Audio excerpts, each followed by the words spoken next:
Hello everyone. In this video, I am going to discuss about the topic kingdom fungi. ठीक है, जैसे कि हमने लास्ट वीडियो में डिस्कस किया था फंगाई के जनरल कैरेक्टरिस्टिक्स को, इस वीडियो में हम इसके जो 4 कैटेगरीज में जिसमें ये फंगाई डिवाइड है उसको डिस्कस करेंगे. ठीक है, सो लेट्स स्टार्ट. पहला कैटेगरी है फाइकोमाइसिटीज, जिसे हम एल्गल फंगाई भी बोलते हैं. ये इसका कॉमन नेम है.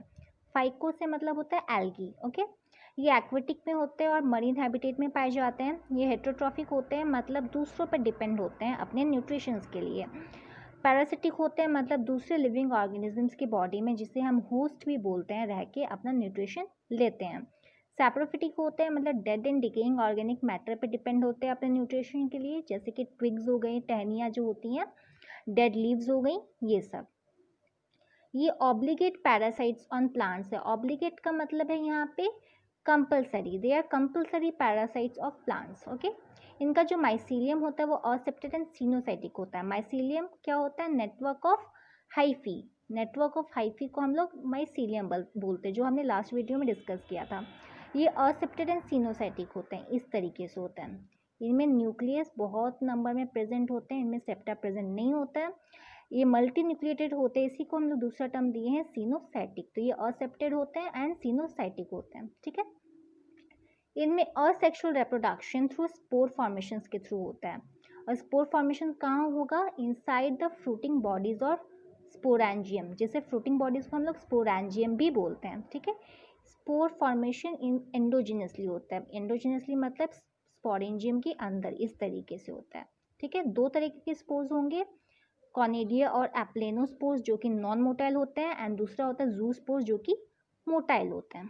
ठीक है, फिर इनमें सेक्सुअल रिप्रोडक्शन भी होता है. सेक्सुअल रिप्रोडक्शन इनमें गैमेट्स के थ्रू, और जब स्पोर्स जब फ्यूज होते हैं तो वो जाइगोस्पोर्स बनाते हैं. और zygospores isogamous and isogamous and oogamous भी हो सकते हैं. आइसोगैमस मीन्स जो सेम शेप एंड साइज के, इक्वल शेप एंड साइज के होते हैं, वो आइसोगैमस हो गए. ठीक है, जब दो gametes same shape and size के होते हैं. एनाइसोगैमस जस्ट इसका opposite, unequal in size and shape को एनाइसोगैमस बोलते हैं. ठीक है, एंड oogamous होता है जब एक गैमेट छोटा होगा और एक गैमेट बड़ा होता है.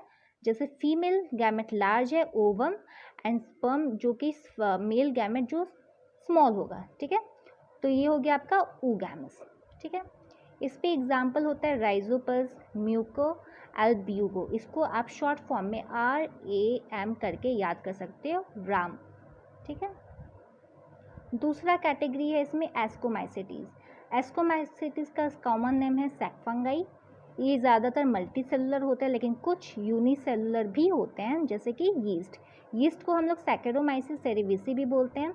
ये भी पैरासिटिक होते हैं, सैप्रोफिटिक होते हैं, और डीकम्पोजर्स का भी काम करते हैं, क्योंकि ये जब कॉम्प्लेक्स सब्सटेंसेस जो होते हैं उसको ये सिंपलेस्ट सब्सटेंसेस में कन्वर्ट करते हैं, तो ये डीकम्पोजर का भी काम करते हैं.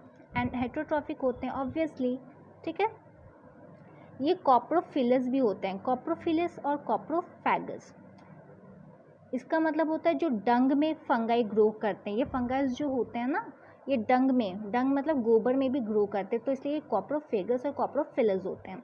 इनका माइसीलियम सेप्टेड एंड ब्रांच होता है, मतलब इनमें सेप्टा भी प्रेजेंट होता है, ब्रांच होते हैं. इस तरीके से न्यूक्लियस है ना, बीच बीच में सेप्टा प्रेजेंट है. ठीक है, इस तरीके से इसका माइसीलियम होता है. इनका भी असेक्सुअल रिप्रोडक्शन थ्रू स्पोर्स होता है. कौन सा स्पोर्स होगा? कॉनेडिया स्पोर्स. ठीक है, और ये होगा एक्सोजेनसली. एक्सोजेनसली मतलब फ्रूटिंग बॉडीज़ के टिप पे बाहर, फ्रूटिंग बॉडीज़ के बाहर पे स्पोर्स प्रोड्यूस होगा, इस तरीके से. ओके, सेक्सुअल रिप्रोडक्शन इनमें एस्कोस्पोर्स के थ्रू होता है एंडोजेनसली. ठीक है, और इसमें जो फ्रूटिंग बॉडीज़ होता है वो होता है एस्कोकार्प. ओके, इसका example Aspergillus, Neurospora and Claviceps.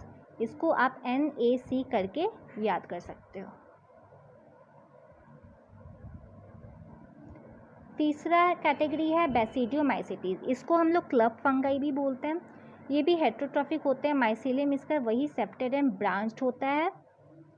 इनमें वेजिटेटिव रिप्रोडक्शन होता है थ्रू फ्रेगमेंटेशन. स्पोर फॉर्मेशन इनमें एक्सोजिनसली होता है. इनमें सेक्स ऑर्गन प्रेजेंट नहीं होता, लेकिन इनमें सेक्सुअल रिप्रोडक्शन तो होता है. तब आप सोचोगे कि सेक्स ऑर्गन प्रेजेंट नहीं है लेकिन सेक्सुअल रिप्रोडक्शन होता है, वो कैसे? तो तो सेक्सुअल रिप्रोडक्शन इनमें सोमेटिक सेल्स के हेल्प के थ्रू होता है। गैमेट है, इसका न्यूक्लियस है और इसका जो साइटोप्लाज्म और प्रोटोप्लाज्म है उसका फ्यूजन होगा, तो उस प्रोसेस को हम लोग प्लाज्मोगैमी बोलते हैं। प्लाज्मोगैमी के बाद होता है न्यूक्लियस का फ्यूजन, जिसको हम लोग कैरियोगैमी बोलते हैं। कैरियोगैमी के बाद जो डिप्लॉयड स्ट्रक्चर बना है उसको हम लोग बेसिडियम बोलेंगे। तो बेसिडियम क्या करेगा, स्पोर्स का, क्योंकि वो हैप्लॉइड होता है, फंगस तो हैप्लॉइड होता है ना, तो फिर ये म्यूसिस रिडक्शनल डिवीजन करके 4 हैप्लॉइड स्पोर्स बनाएंगे और ये वापस से जाके हाइफी और माइसीलियम बनाएंगे और ये साइकिल ऐसे ही चलते रहता है। तो इस तरीके से सेक्सुअल रिप्रोडक्शन इनमें होता है। इनका एग्जाम्पल है अगैरिकस, उस्टेलिगो, पुक्सिनिया। पुक्सिनिया को हम लोग रस्ट बोलते हैं, उस्टेलागो को हम लोग स्मर्ट भी बोलते हैं। आप लोग इसे यूपीए करके याद कर सकते हैं, यूपीए सरकार है ना, ऐसे करके, ठीक है। मशरूम कॉमन है, ये एडिबल पार्ट होता है जो हम लोग खा सकते हैं। लास्ट इसमें कैटेगरी है ड्यूटेरोमाइसेटिस, इसे हम लोग इम्परफेक्ट फंगाई बोलते हैं। इम्परफेक्ट फंगाई क्यों, क्योंकि इनमें सिर्फ सेक्सुअल रिप्रोडक्शन इनमें नहीं होता है, ठीक है, नो सेक्सुअल रिप्रोडक्शन, इनमें सिर्फ असेक्सुअल रिप्रोडक्शन ही देखा जाता है। इनका माइसीलियम भी सेप्टेड होता है एंड ब्रांच्ड होता है।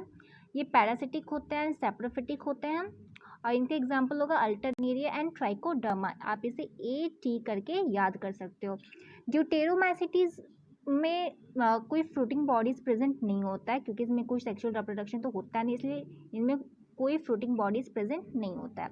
एंड आगे जाके अगर फर्दर स्टडीज़ में भी इन्हें बताया गया कि अगर ऐसे ऑर्गेनिजम्स मिलते हैं जिनमें सेक्सुअल एंड असेक्सुअल दोनों होते हैं तो उन्हें एस्कोमाइसिटीज और बेसिडियोमाइसिटीज में रखा जाएगा, ठीक है।